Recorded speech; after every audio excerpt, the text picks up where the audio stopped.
स्वस्ति न इंद्रो वृद्धश्रवाः स्वस्ति न पूषा विश्ववेदाः स्वस्ति नस्ताक्ष्यो अरिष्टनेमिः स्वस्ति no बृहस्पतिर्दधातु। Om Shanti Shanti Shanti.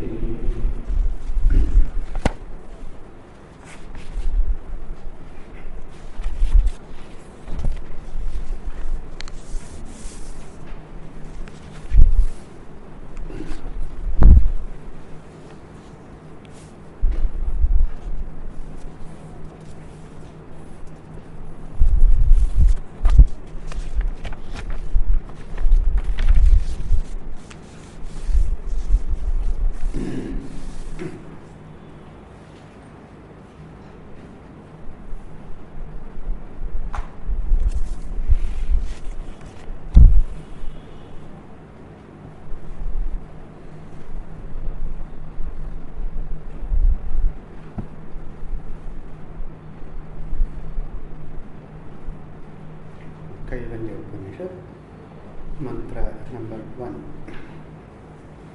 Om Atashvalayano Bhagavantam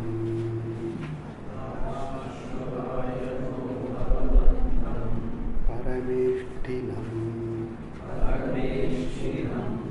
Upasametyovacha Adhihi Bhagavan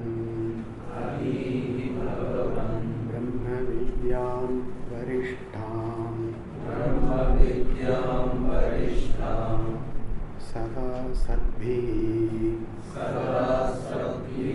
Sevyamanam Nigudham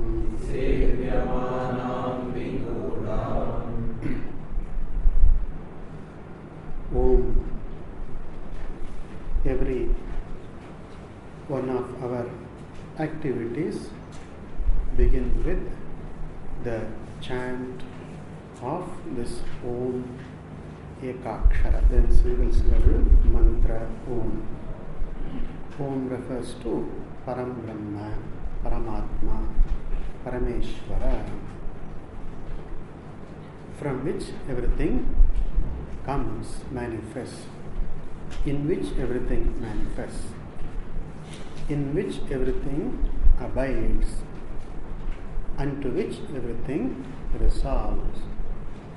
Sarga, Sthiti, Laya, Hetu, Sthanam. Sarga, the Srishti, the manifestation. Sthiti, the existence.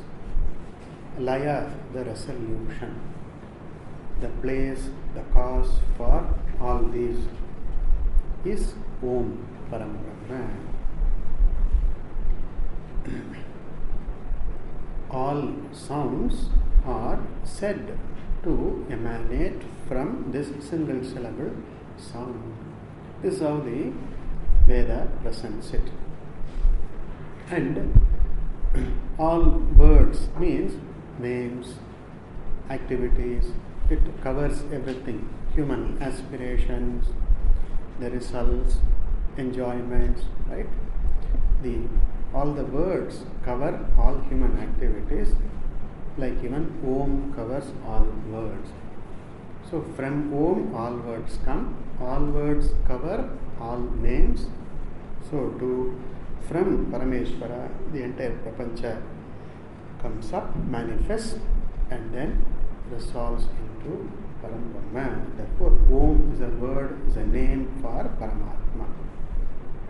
Also, the utterance of this syllable Om, the mantra Om, is Mangala Karam, Mangala Suchakam, Mangala Karam, indicates Mangala, auspicious, and brings in the harbinger, one who brings in Mangala, what is auspicious, what is abiding good, that brings Om. Now, mantra goes Atha. Atha means thereafter. Ashvalayanaha. a great rishi, a great seer by the name Ashvalayana. Thereafter, Ashvalayana, Bhagavantam, the Lord, the great person, the great entity, Bhagavantam, Parameshtinam, one who abides in the highest truth, highest place, Parameshti, Parame, the highest, Parama, the highest, and Parame, in the highest, Shti, one who abides, one who stays in the highest abode or highest truth. Parameshti, the one who abides in the highest truth. Upasametya, approaching, having approached. Uvacha, said, asked. Ashvalayana approached Parameshti, Bhagavan, and then asked this. What did he ask? Adhihi, may you teach, may you remember, may you teach. Bhagavan, O revered one, O sire, O revered sir, Brahmavidyam varishtham, Brahmavidya, Vidya, the knowledge of Brahman, about Brahman, Brahma being Atma, that is Brahmavidyam, and which is Varishtha, the highest, the noblest. Sada Sadbihi Sevyamana, Sada, always. Sadbihi, by noble people, noble seekers, mature people. Sadbihi, Sevyamanam, what is sought. Sada Sadbihi Sevyamanam, which is sought, Sevyamanam, by Sadbihi, noble people. Sada, always, without fail. And further he says it is Nigudha. Nigudha means secret, the noblest secret, highest secret. Okay. This is a simple word meaning of this mantra.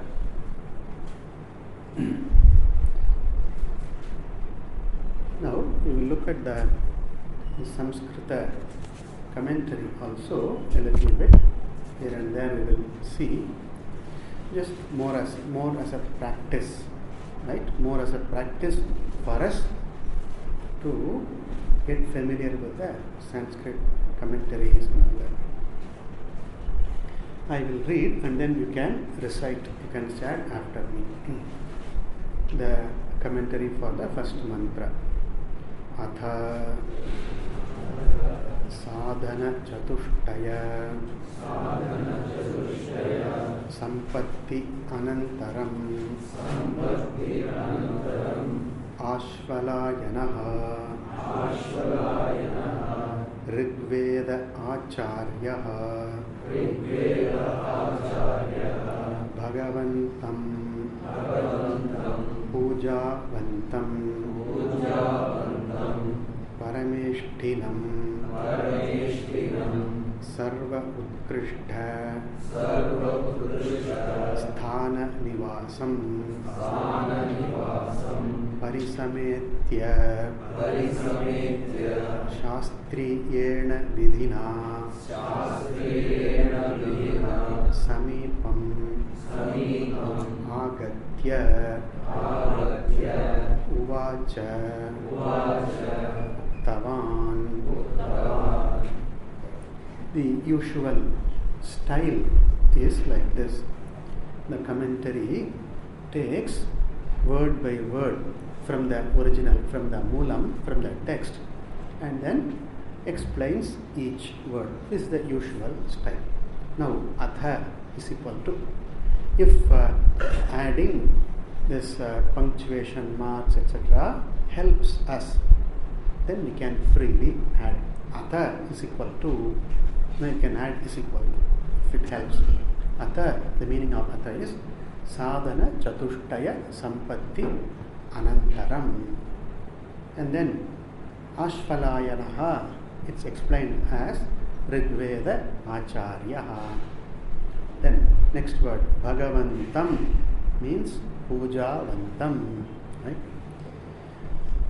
And then Parameshtinam, next word, Parameshtinam. Each word is explained. Then one word is taken from the mantra and then it is explained briefly. Parameshtinam means Sarva Utkrishta Nivasam, Sarva Utkrishta Sthana Nivasam. Parisametya here means Shastriyena Vidina Samipam Agatya. Uvacha means Uktavan. This is the style. Okay?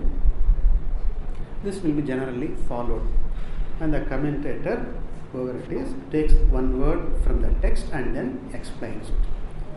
Some words may be very easy, like cha, and that need not explain.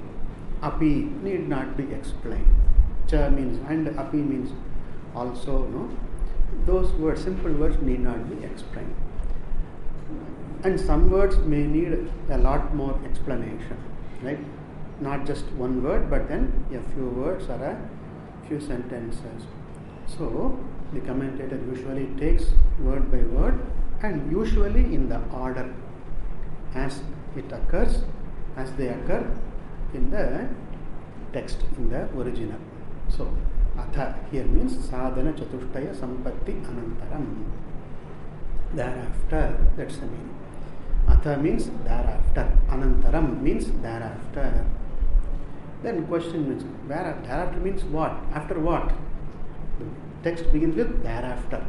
Right?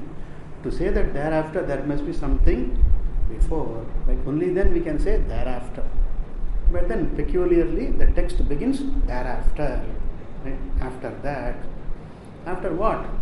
That's explained in the commentary. Sadhana chatushtaya sampatti anantaram. After anantaram, after sampatti, getting this sampat, gaining this fourfold chatushtaya, fourfold sadhana, the group of four sadhanas.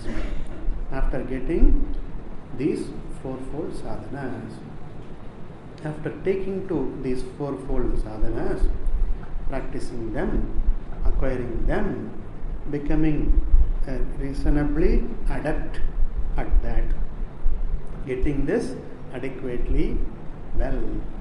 What is that fourfold sadhana? Fourfold sadhana we know. What is that?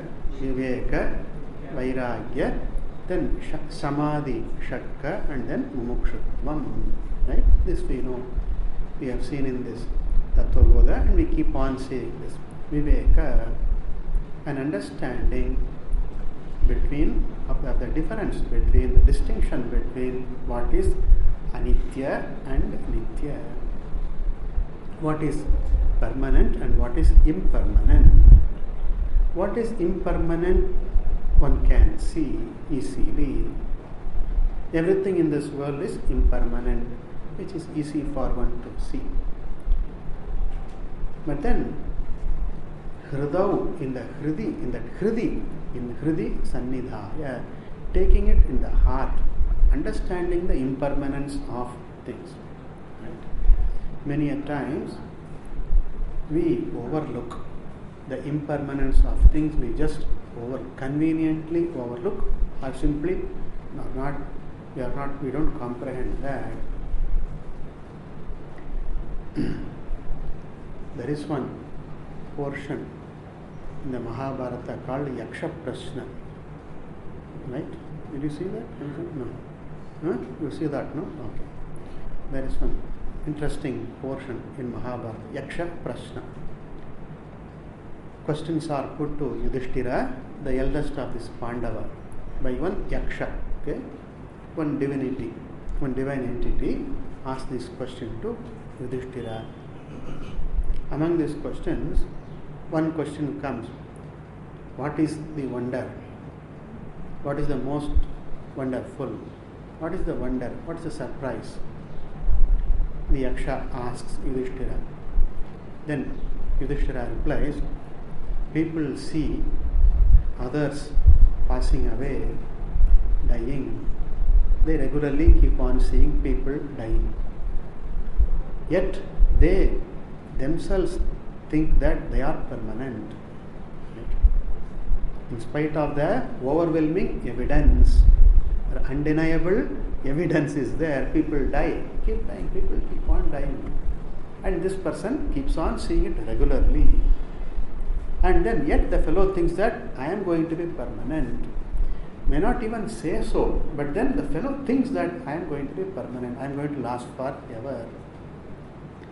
Then Yudhishthira asks, therefore, this is the most surprising thing. In spite of the evidence, right, one thinks that I am going to be permanent in this body forever. Kimadbhutam atah param. What else is there? What else is the wonder? What else is surprise there? So, Viveka, seeing the distinction between what is anitya, fleeting, not lasting, and also even when it lasts, it does not last, it does not obtain in the same form, keeps on changing. Like the kaleidoscope, no? We see, this kid sees through the kaleidoscope, as it turns, the forms keep on changing, the shapes keep on changing. Like a soap bubble. On the soap bubble, when we see in the light, sunlight, see the dazzle of light, the play of light, lights, the colors keep on shuffling, moving. It's not in one way. One moment the colors appear in one way, next moment it's different. So too are the impermanent things on the world. So understanding the impermanence of things in this earth, in the universe. And the human mind is a inner quest is there. The question is there. What is it that is permanent in this? A mind may understand or may not understand. May not bring up the question or may not even bring up the question often. Yet this question is there. What is Nitya in this universe? And to that question, to the human mind, by itself the answer is not available. The human mind itself cannot find an answer to this, because whatever the human being sees is anitya, anitya, anitya only sees. A thing may be long lasting, like a mountain, right? Like a gem, like a stone, like a tree, much longer lasting. But nevertheless, it is anitya. This is understandable. But then what is nitya? That is not known. Here, only the Shastra has to point out what is nitya. Only the Shastra can point out, Shastra which looks beyond the human ken, right? Oh, the Shastra only points out what is nitya. Nitya vastu. What is nitya vastu? The Shastra points out, you the Atman, you are the nitya vastu. You the Brahman is the nitya vastu. And you the Atman, not only it is nitya vastu, it is your parama purushartha. That is the highest goal that you seek. The highest pursuit that you need to pursue is this knowing of Atman, gaining of Atma Swarupa, abiding in that Atma Swarupa is the highest goal. This is pointed out, and therefore the Viveka indicates the distinction, understanding the distinction between Nitya and Anitya. This is number one. Then comes Vairagya, a dispassion. Cultivate a dispassion towards what is Anitya. Anitya is not meaningful in the long run, either meaningless or meaningless in the long run, or does not have meaning anymore, right? That's what that is Vairagya. Dispassion towards what is Anitya, what is meaningless, what becomes meaningless, and what does not have meaning anymore. Towards that Vairagya. Vairagya is not hatred or dislike of something. Like vairagya, virakti means dispassionate, detachment. Such words do not convey what it is like. Dispassion is born of an understanding between what is nitya and anitya, and then what I am seeking is nitya, and therefore anitya is not what I am seeking anymore. I had been seeking anitya before I had viveka, before I had that understanding, but then when I understand what is my parama purushartha, what is the highest goal that every human being seeks, and I am drawn to that, enough of this getting anitya and trying for anitya, enough of this, right? Having this then I am looking for nitya vastu, and for that what I need to do, what I need to avoid, right? What I need to give up. Looking into that is vairagya. Now we have this sadhana and sadhya, the twofold factors, the cause, the means and the end, hetu and phala, sadhana and sadhya. Now sadhya is the goal, and when I am clear about the goal, then I look for the proper sadhana, the means. Is there only one sadhana, one means, or are there more than one? Now I find out, I know for myself, I understand what are the sadhanas for attaining what is my sadhya. Will this sadhana lead me to that sadhya? Ask the question. Will this lead me to that sadhya? Either directly or indirectly, gradually, right? Some sadhana may lead me directly to the goal, and some sadhana may help me reach the goal, kramena, in sequence, in order, okay? Kramena. Does this particular sadhana lead me directly or indirectly to my goal? Right? If the answer is yes, then I can pursue that, take to that sadhana. If the answer is no, it does not, the means does not lead directly or indirectly to the goal, to my goal, then I am not interested in that. Right? I do not take to that because it does not lead to the sadhya. Then towards such sadhana, such means, I am not interested. I don't show any interest towards that. I do not take to such means. This is vairagya. Okay? Understanding the connection between sadhana and sadhya, and engaging oneself in what connects, where there is a connection, in that sadhana engaging oneself. Where there is no connection, withdraw from it. Why should I withdraw from it? Why not I indulge? Why not I indulge? I know that this does not lead me to the goal. Still, I would like to indulge. Right? Why not?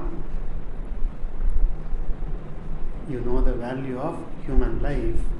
You know the value of time. How precious it is. You have an appreciation. How rare it is indeed to be born, to take a human birth. Right? Manushyatvam is rare indeed. Durlabham trayam etat. As Viveka Chudamani points out, being born as a human being is indeed rare indeed. Right? It does not happen just like that. It is rare. To be born with such a wonderful capacities to look into the nature of things, to aspire for the highest, right? And to achieve it, it is not simple, it is not easy. They say even devas, even the divinities, they long to be born as human beings, it is said. Right? even divinities want to be born as human beings. And some the Puranas they say, and Devas want, they are all look at us. We are all born in Kali Yuga now. They look at how lucky these people are. They are all born in Kali Yuga. They are born as human beings. They are born in Kali Yuga. Oh, we don't have that luck. We don't have that chance. You see. On the one hand, we say Kali Yuga means a lot of trouble, lot of difficulties, right? Lot of adharma, it is said. But on the other hand, if the Shastras say, some parts of the same, it's easy in Kali Yuga. It's very easy, they say. That is because the times are difficult, right? The circumstances may be difficult for a person to follow dharma. Even if a person takes to a little bit of nobility, some dharma, then that will take a long way. That will go a long way. You see, among the people who all are good, all noble people, and among noble people, for me to be noble is very easy, right? Suppose all around me ignoble people are there, and then among ignoble people, for me to retain some nobility is very difficult, right? It's indeed, it takes a lot of courage for me to retain that nobility. So too, like in Kali Yuga, where there are a lot of difficulties around, to retain some dharma, to live dharma, to take to some noble means is very rare indeed. So it is said it's easy in Kali Yuga. It's in praise of Kali Yuga, in praise of dharma it is, taking to dharma. Okay. So this Manushya Janma, this human birth is rare indeed. And I am endowed with the capacities which no other living form has, and I can't afford to while away, I can't afford to waste it, right? I can't afford to waste. I would not be wise to waste away this rare human Janma. Now therefore, I cannot afford to waste my time, waste my life in indulgence, in incorrect means, unproductive means, meaningless things. Okay, I can use my time for recreation. Recreation is useful, but that recreation also has to be meaningful. Even recreation has to be meaningful, right? Therefore, I cannot afford to while away this precious human life, time. Time is life, and therefore I cannot afford to indulge in incorrect sadhana, incorrect means. And so what I can take to the proper means. Proper means what? Which will lead me to the goal, that is Vairagya. My conviction about the connection between the means and the end leads me to Vairagya. I am dispassionate towards things. I see things as they are, what they do and what they cannot do, what it is and what it is not, and then I go by what is meaningful, what is purposeful, what is productive. I go by that. Is it connected to my Parama Purushartha, which helps, and then any Purushartha in between, which is a stepping stone for my Parama Purushartha. I take to that. This is Vairagya. Okay. Then Samadhi, Shakka, Sama, the mastery of one's own mind. I am the master of the mind. You recall the Kathopanishad imagery, the chariot imagery, Ratha Kalpana. In that Ratha Kalpana, Buddhi, the intellect is the Sarathi, the charioteer, the driver. And then Manaha, the wishing, desiring, yearning, longing, planning. This is the Manaha. This is like the reins which pull the horse, which direct the horse. Right? Manaha pragrahanevatu. Then Indriyani hayan ahu. The sense organs are like the horses, powerful, but they need to be guided. Right? Unfettered, the horses run wild. But guided properly, trained properly, the horses take to long distances, right? So Indriyas are like the haya, the horses. Manaha is like the reins. And then the buddhi is the sarathi. That is to say, one has to learn, one has to practice a mastery over one's own mind, shama. Train one's mind, right? How to look at things, how to interpret things, how to understand things, and also how to respond to situations, to behavior, right? In certain circumstances, behave in a mature way, respond in a best possible way. That is a mastery over one's mind. This mind needs to be trained. This is a big task. In fact, it takes a lot of time, it takes a lot of energy. Nevertheless, the most rewarding pursuit, engagement, most rewarding. It's after all the quality of one's mind which determines the quality of one's life. Not the things I have, right? Not the position I am in, not the place where I am, but it is only the purely 100%, the quality of my mind alone determines how happy I am, how meaningfully I live. It's only the quality of the mind. Mind is fine, refined, and then I enjoy living. My life is wonderful. Mind is unrefined, crude, untrained, unmastered, then my life is like hell. Okay? I suffer and I cause suffering to others also. Okay. So therefore, shamaha, the mastery of one's own mind. Train, practice. What else, what better thing I can do? What is there better, more important for me to do? Right? Then, damaha, the mastery over one's organs, expression, proper responses. Right? Then, shamaha, damaha, titiksha, uparatihi, I practice to withdraw from unproductive pursuits, meaningless things. I learn to practice to withdraw. That is uparatihi. Titiksha is, in spite of my effort, in spite of my understanding, something unwelcome takes place. Right? When something unwelcome, unpleasant happens, I bear it in my bigness. I bear it with fortitude, right? I retain the courage within. I am not broken down. I am not pulled away, asunder, but I retain my fortitude, my courage. I know that even this shall pass away, right? Everything passes away. If something unpleasant is happening, I know that it will pass away. It's not going to last forever. You remember the Bhagavad Gita sentence, Matra sparshastu kaunteya sitoshna sukha dukkadaha agama apayinaha anityaha.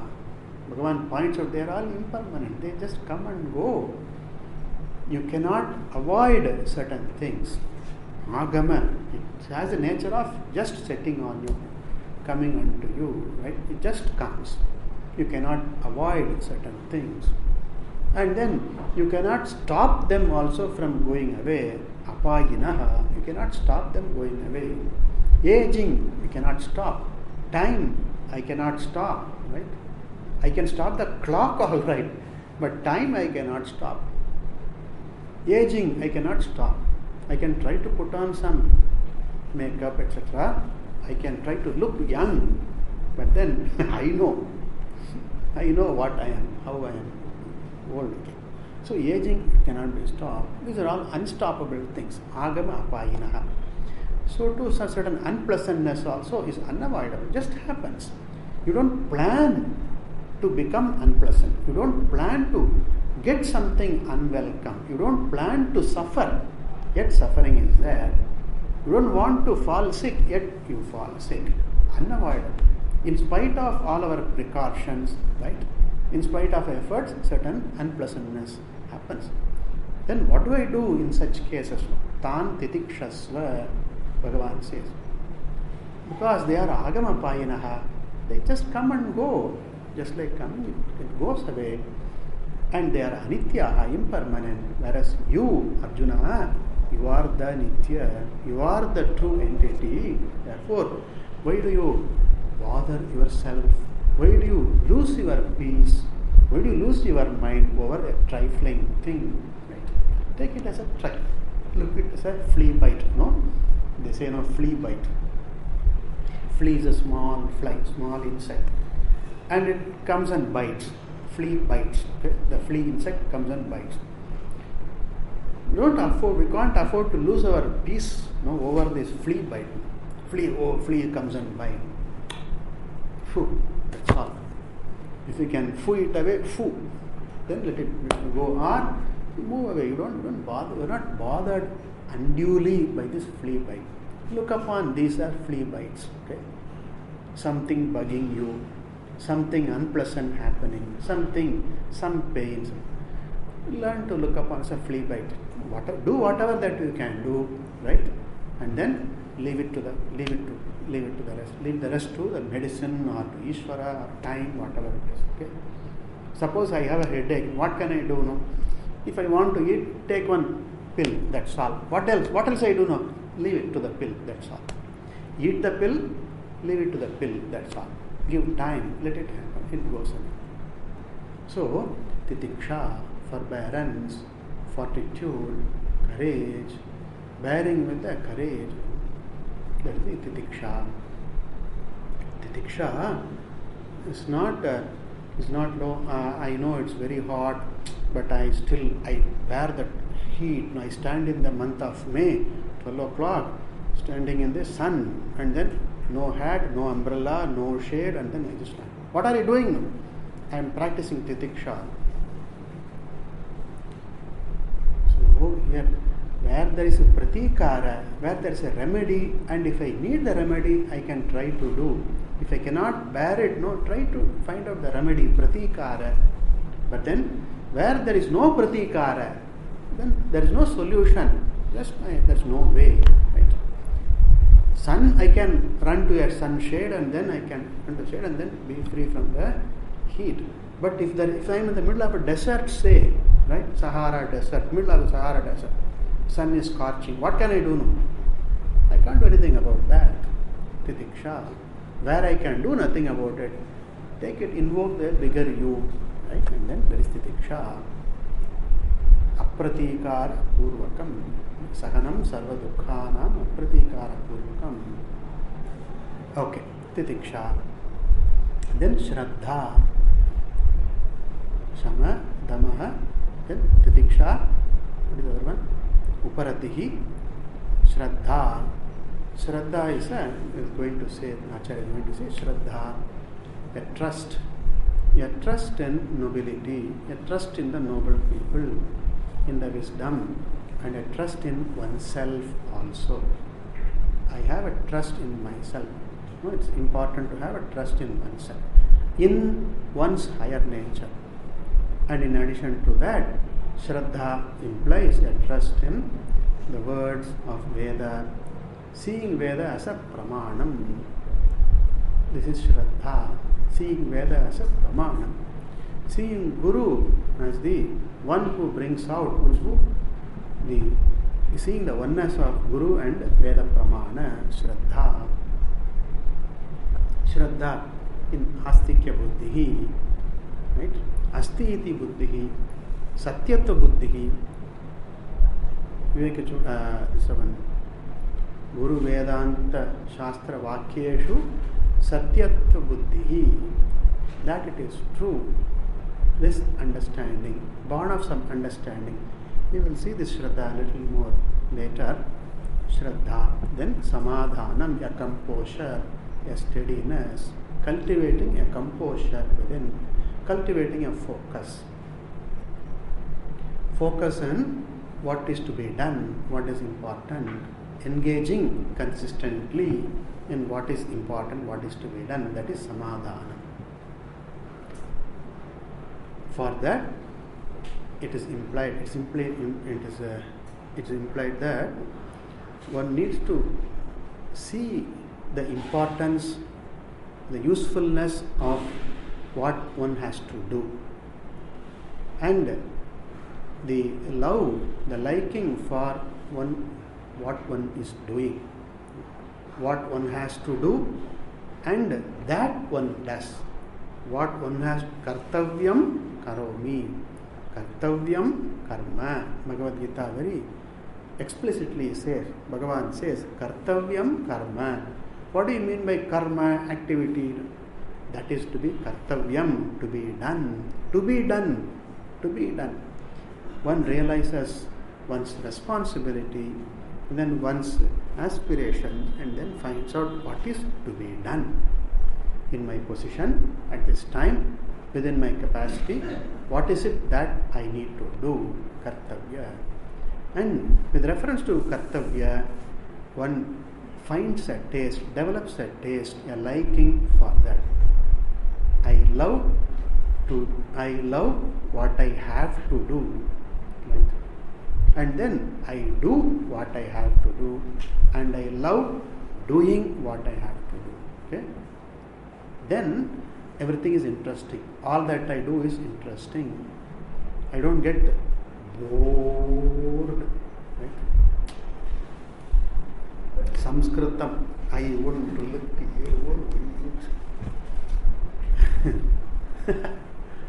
That is because I don't see that is something that is useful. I don't see something that is to be done. I don't love it, I don't like it, just because I am yet to discover its meaningfulness, its contribution, what it has to, what it can help. Right? So, samadhana comes, focus comes, right? When one understands what one has to do, and one discovers the love for what one has to do, and one does what one has to do, and one likes what one does, then one is all focused. Okay? It's all focused. Samadhanam. Then fourthly, we see the mumukshutvam cha, the desire, keen desire, born of an understanding, born of an ascertainment, looking for freedom within, unconditional freedom within, mumukshutvam. This is the sadhana chatushtaya sampatti which we see. Okay? Don't think that this is basic Vedanta, elementary Vedanta. There is no beginning, there is no middle, there is no end. It is one. Okay? All the way it is. Don't think that Tattva Bodha is elementary Vedanta. Tattva Bodha is the core of Vedanta. Understand?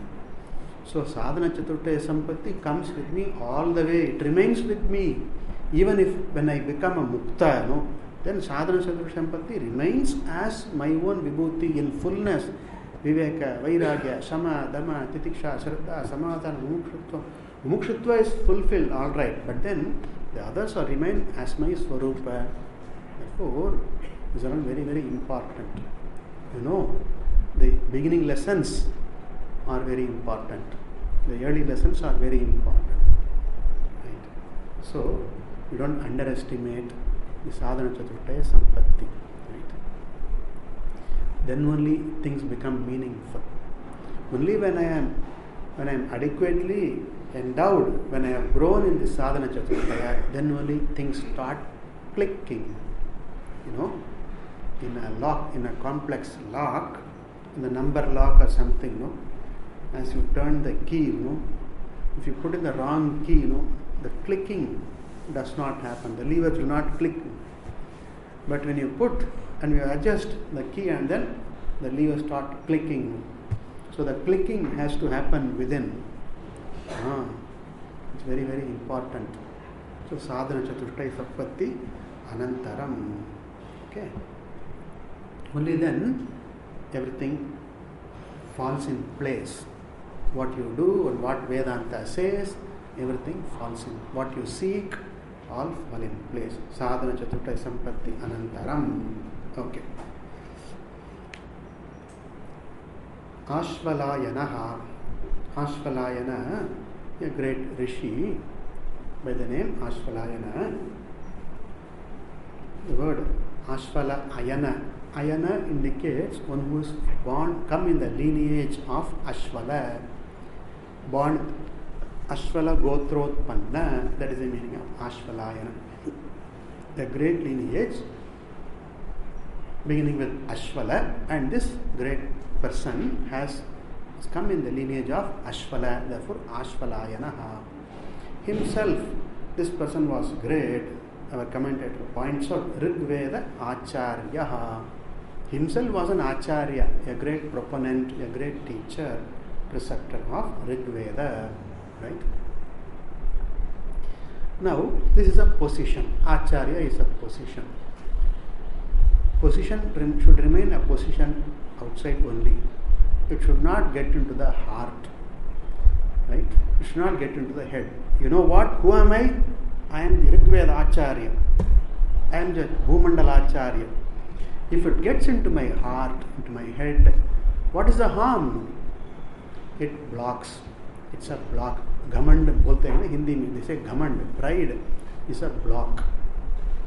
My association with my position, I am so and so, I am so big, I am so and so, I am a Nobel laureate, etc., etc.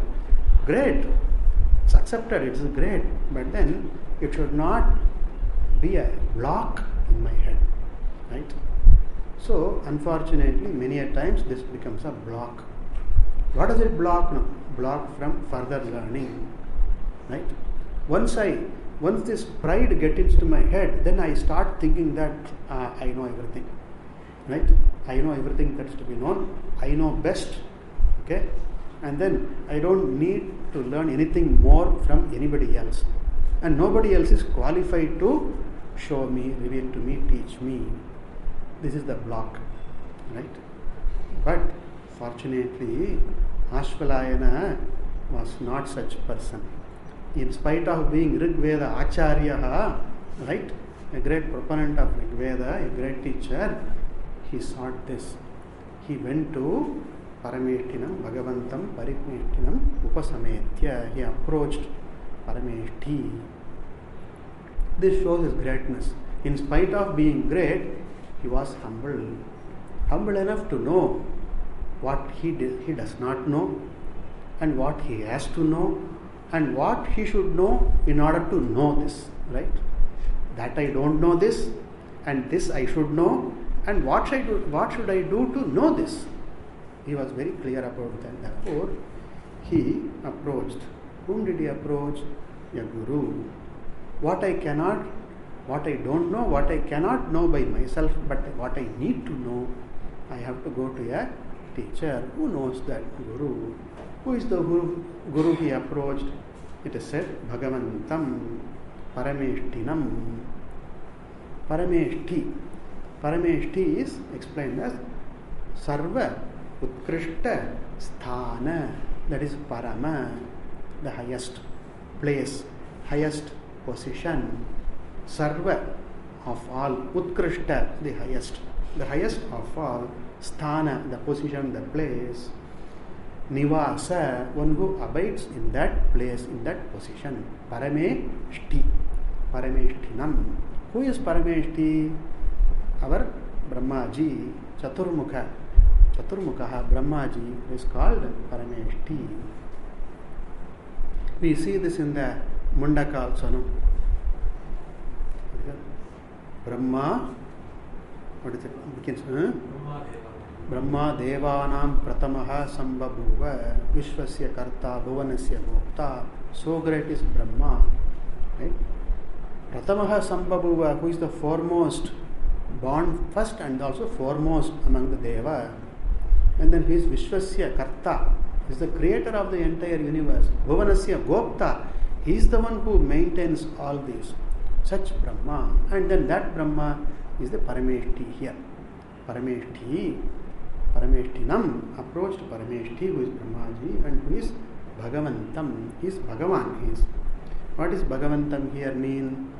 He says, Pujavantam, worshipful, worthy of worship, right? Revered, respected, revered, who deserves all respect, who deserves worship. Bhagavantam, Pujavantam. Why is from Parameshti Pujavan, why is Bhagavan, why is so? Because he is endowed with this wealth of omniscience, right? All knowledge, and also he is the preceptor, he is the one of the first among the preceptors. He is among the first of these preceptors, Guru. There is one shloka. He said, Narayanam, Padmabhuvam, Vasishtam, Shaktincha, Parasharamcha, etc. It goes. When we mention the Guru Parampara, Narayana, Paramatma is the first, Parambrahma is the first, and then Padmabhuva is Padma Sambhava, that is Brahmaji. Bhagavantam, Pujavantam, Parameshtinam. Then Parisametya. Pari means, here it says, Shastriyena Vidina, appropriately, in the proper way. What is this proper way? Bringing in the proper attitude in the disciple. As I approach my Guru, I approach with the proper attitude. It's not with pride, not with that, but then my attitude as a Sishya I approach, right? As someone who wants to learn from the Guru, right? Who stands to gain from what I learned from the Guru, I have to approach properly. Don't bring up the ego there. Ego is a block. The pride is a block there. Therefore, properly approach. Pari Shastriyena Vidina, in the proper way, right? This we see in the Mundaka also. In that, no? Tad Vijnanartham Gurumeva Vigachet Samitpanihi. That Samitpani indicates the Shastriya Vidhi, and properly approaching the Guru. And also approach complete, totally, properly. Okay? Totally approach, properly approach. Samipam Agatya, approaching a Guru, Parisametya, Uvacha, asked, said this question, asked this question. What did he ask? Adihi Bhagavaha Brahmavidyam, etc. Adihi here means may you remember, may you recite, may you teach. This is the meaning, may you teach. The Guru need not recite this, need not. A Guru who is a Brahmanishta, who is a Shrotriya, who is a Brahmanishta, need not recite this. Tattvamasi, Tattvamasi, Tattvamasi, Tattvamasi, Tattvamasi, Tattvamasi. Guru need not go on repeating, nor he has to analyze, Tat means this, Tvam means this, Asi means this. Does not have to go on doing this. Why? Because the fellow has understood, the person has understood thoroughly and has verily become that. So there is no more purpose for the Guru, who is a Brahmanishta, to go on doing this anymore. There is no purpose. Not that, no, that by doing this, the Brahmanishta, the person will be the Ananda, the Moksha will be improved. There is no such improvement there in that. Purna, the person has owned the Purnatva. There is no necessity for the person to go on reciting, go on repeating this. But then, this Ashvalayana asks, Adihi, may you recite. Why should we recite? Madartham smara, for my own sake, for my sake. You say this for my sake. Adihi. This is also considered as a vidhi in that. This, a similar sentence, we see in the Taittiriya also. Bragurvai Varunihi Varunam Pitaram Upasasara Adihi Bhagavo Brahmeti. The Adihi Brahma, there we see in the Taittiriya. Here, Adihi Bhagavaha, the same, very same. And in the word Bhagavaha we see in the Chandogya also. Shvetaketu also addresses his father, Uddalaka. Bhagavaha, tell me. Bhagavan, tell me. Adihi Bhagavaha. He Bhagavaha. He Bhagavan, O Pujavan, Adihi, may you recite, may you say, may you teach. Teach what? Brahmavidyam, the knowledge of Brahman, which is Varishtha, the greatest, the noblest. Okay. Now here you will see the meaning. The Sanskrita commentary also we will see along with that. Adhihi mad anugrahartham smara. Smara means remember. Remember, may you remember, please. For what sake? Madartham, mad anugrahartham, so as to grace me, so as to bless me. Mad, mama, my, anugraha, blessing, for blessing me. Mad anugrahartham smara. You don't need for yourself, because you are Brahman, you are Param Brahma, you are Brahmavidyananda. But then mad anugrahartham smara. Purely out of compassion for me, Madanugrahartam smara. Then Bhagavaha, Bhagavan. Bhagavaha is a Vaidika form of address of Bhagavan. The usual form is Bhagavan. In the Veda, we find this as Bhagavaha in some place. Hey Bhagavaha means Hey Bhagavan, Pujavan. What is the meaning of Bhagavan? The commentator says, Hey Samagra Dharma Jnana Vairagya Aishwarya Yashaha Shri Man. Man, one who has, one who possesses. Shri Man, isn't it? Gunavan, Dhanavan. We say Gunavan means the one who possesses qualities, virtues. Dhanavan, the one who possesses wealth. Shri Man, the one who possesses the wealth. Shri. So, Samagra in entirety, completely, in completion. Dharma, the understanding of Dharma, and the following, living of Dharma, what is proper, the righteousness, understanding what is proper, what is right. One who knows and one who lives Dharma. He knows Dharma in its entirety, that is the Samagra Dharma. The word Samagra will go with each of these. Dharma, Jnana, Vairagya, with everyone, every element it goes. Samagra Dharma, one who knows the entire Dharma, one who lives Dharma in its entirety. And Samagra Jnana, one who has Jnana in its entirety. Vairagya, dispassion, a maturity, right? Maturity which is dispassion, which is total. Aishwarya, you have a lordship over yourself. The one is a lord of oneself completely. Aishwarya, there is no smallness in you. You are all big. You are the embodiment of bigness. This is Aishwarya here. And Yashaha, fame, one who is famous for your character, for your nobility. So we see Yasha's fame is not just appearing on the front page of the newspapers, on the headlines, in the news channels. Right? Fame is not always appearing in the front page or the headlines. One may be infamous also to appear on the front line. Okay? So and so terrorist shot dead, appears on the front page, front line. Right? Therefore, Yashas is fame. What is fame? Dharma nimitta kirtihi. This is our definition. What is fame means born of dharma, born of righteousness, born of character, born of conduct. That alone is famous. Other it is infamous. It's infamy only, not famous. In our view, fame means born of character, born of conduct. That's all. Right? Swamiji tells of one incident. In Milwaukee or somewhere in US, they conducted a survey, opinion poll. Who is the most famous, most popular figure?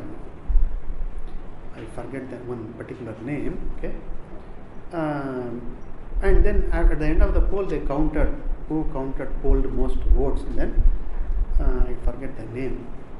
Let's say Tom. Okay. So Tom is the most popular figure. Who is Tom? He's a gorilla in the zoo. Okay. So most popular. I forget the name of it. So most popular is the gorilla in the zoo, local zoo, Milwaukee Zoo. He is the most popular. Does it mean is a famous gorilla is most famous, no? Worthy of emulation? No. Yeah, therefore, dharma nimitta kirtihi.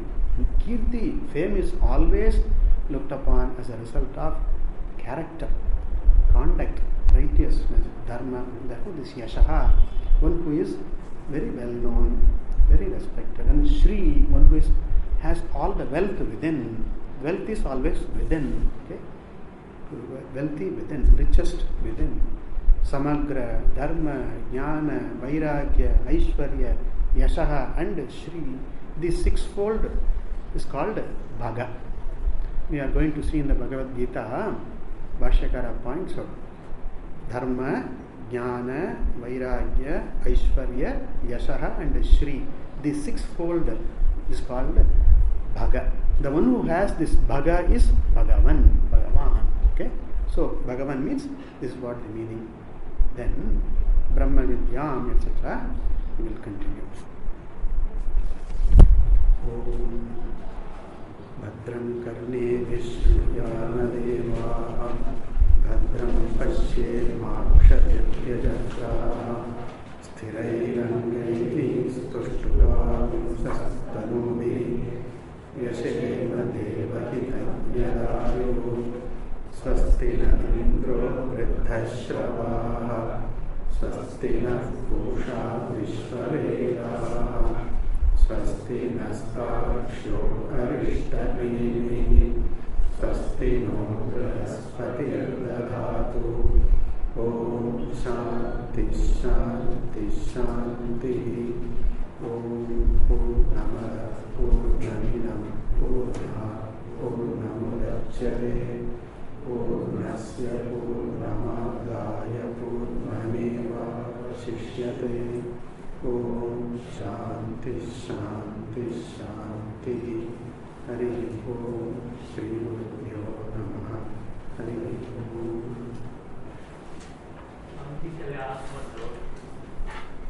I am pressed for time. One doubt, okay, yeah. Yeah. So you explain what is titisha. So that titisha, suppose you a man always eat, but he cannot concentrate on God or something. Is he following titisha, Swami? If the person can try to come out of this heat or reduce the heat, let the person try to make an attempt. And then because of the heat, the person cannot remember something, no?